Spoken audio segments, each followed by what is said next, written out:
When you know yourselves, and then you will be known. And you will know that you are the sons of the living Father. But if you do not know yourselves, then you are in poverty, and you are poverty. Did not the Vedics say self-realization is required before God-realization? Did not the motto at the Oracle of Delphi said, know thyself? Every agency that exists in this world that is evil stands against that knowledge of the self, and stands against the agency of the Holy Spirit. But let me tell you that it's not just some astrological anecdote from some fringe astrological pundit when we know that the planet Pluto is coming towards galactic center, because as I've been describing, that is the representative of the Holy Spirit actually coming into this planet. Oh, it's on its way. Not perhaps as a Christian would understand it, granted. But I don't care about that. It is a fact. And this Pluto is connected to the spirit of rebellion, to Aquarius and to Uranus. But it is also something much more than that. It is literally the Holy Spirit that they've been talking about, entering into the world and into the hearts and minds of men. They've been telling us for a long, long time. Now the self was the original Holy Spirit. The return to self means the end of dependency of all kinds. Now that you know this, you can see that the selfless person, or the ego-based person, is in big trouble. Because Pluto, as Robert Hahn said, isn't particularly subtle. When it comes in to check the pulse and the immunity, you better be on the ball, because it's likely to go dissolution. Shiva is the god of dissolvement. Now, the marriage with oneself is always and necessarily followed by a reciprocal divorce from all that is not the self. This is very important. In the mystical tradition, in astrology, and particularly alchemy, and in many New Age books, you'll always hear them rattle on about the famous chemical wedding. It's all beautiful poesy is written, and wonderful anecdotes about this mysterious chemical wedding.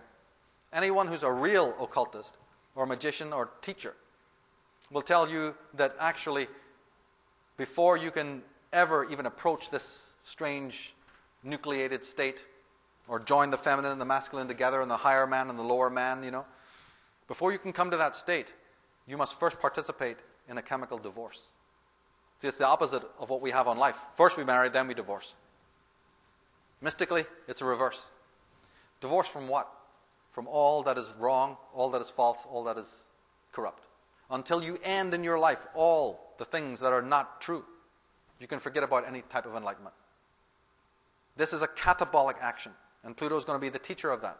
It's not going to be an acquisitive I want. Like the rich man says he wants a Mercedes, the spiritual man says I want God. But it's all born out of the same need and feeling of emptiness. No, it's not going to come that way. This is a yin action, not a yang action. You don't get it in the same way that you acquire. It's not a product of the acquisitive, egoistic mind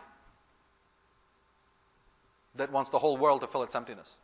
Now, of course, this return to selfhood and the division, right, the divorce from all that is false, is very painful and traumatic to the ego of man, because the ego is well happy with all of that. The ego has made its home here, and now you're telling it to burn down its shack. Because look, I just built this thing. And therefore, hence, as I've been saying, the avoidance and the gimmicks and the denial and the projection and everything else that we're involved with. But as Friedrich Nietzsche said, the individual has always had to struggle to keep from being overwhelmed by the tribe. If you try it, you will often be lonely. And you will sometimes even be frightened. But no price is too high to pay for the privilege of owning yourself. The magician from the 19th century, Aleister Crowley, he puts it this way, talking in incredible language.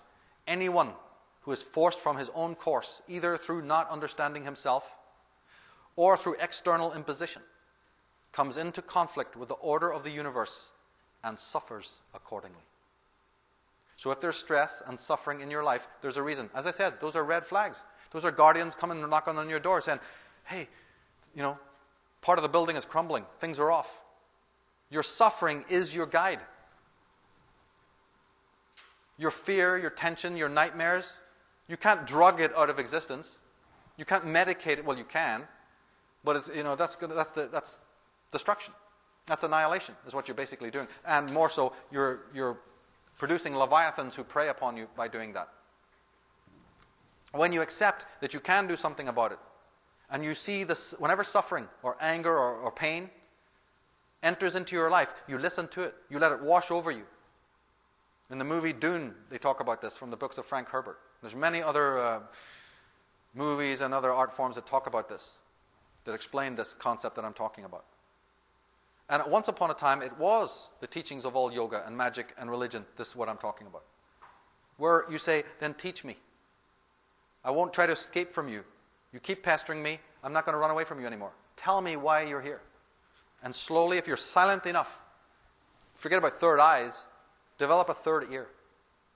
And listen very calmly and quietly and still to your angst and pain and suffering and sorrow. Don't medicate it out of existence or try to silence it, because it's got an amazing story to tell you. And you see, the God force in this universe is not going to turn its volume up to be heard. You have to turn your racket down. It's always talking. It's always there, symbolically and in other forms of communication.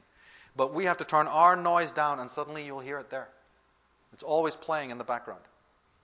So, in short, the message of Shiva or Pluto, whatever you want, what tradition you're coming from, it's Jesus. It's the Jesus with the sword is very aligned to this.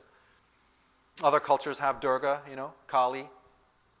The message of this Holy Spirit is personal exorcism. The personal exorcism of anything that contravenes the recognition of your own perfection and of your own value. Meaning what? Do yourself a break and lay off the hunting for spiritual perfection and enlightenment. You already have it. You just don't know you have it because there's a welter of self-induced and also externally induced prohibitions and inhibitions and weights upon your shoulders, keeping you from the understanding of your own perfection. Then when you're under that weight, you're actually running around looking for truth and for gurus and for sanity. The weight is keeping you from being it already. You're not going to achieve this state from an act of doing. At least not in the way that the Western world understands the concept of doing. It's a very Zen Taoist thing. It's more like undoing. Ultimately, it's about being. It's the difference between life and lifestyle. In that mystery of releasing from and analyzing, we have to do what we're doing right now sitting in this room. We have to analyze the factors that are holding us down, that are chaining us. You go, look, I want to go here, and I'm blaming myself, and I'm terribly punitive to myself, and I show a lot of anger and aggression towards other people because I think they're getting in my way, and I'm not aware that I'm carrying an incredible load. I'm a bloody pack mule for somebody or something. It's like a balloon, a big hot air balloon that's chained to the ground. If you release the chains, the balloon rises of its own accord, and the natural forces take right over. But we have been duped into thinking that we're imperfect and fallen and horrible and rotten, and that you're just a sinner. But the magus does not convert sinners, like these demagogues that we've been looking at. The magus, the shaman, awakens the ready. It's a totally different concept. You're already, the teacher to become. You're going to become the teacher. And when you're ready, the teacher awakens you. Not converting sinners for a paycheck. So the study of all necrotic agencies, whether internal or external, this is what Pluto is going to be bringing in. But the masters have said, like Krishnamurti, for instance, and Alan Watts, and other American versions of the same thing, and many teachers I can think of. But we have funded and paid for teachers and churches, and we've built leviathans running around to find out what is enlightenment.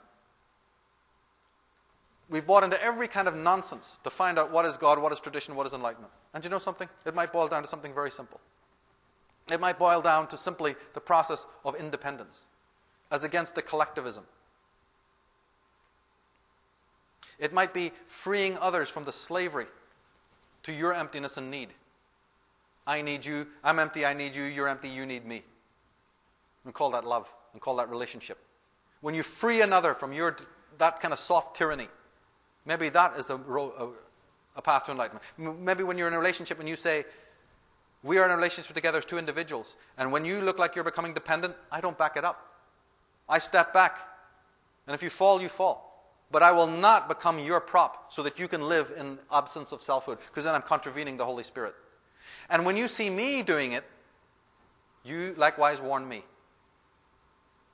And when we do that, we have a healthy relationship. So we're each other's mirror, but we're also each other's teacher. And perhaps it's also this, that when you are no longer emotionally affected and I mean negatively or positively, by what any other person does, says, or thinks about you.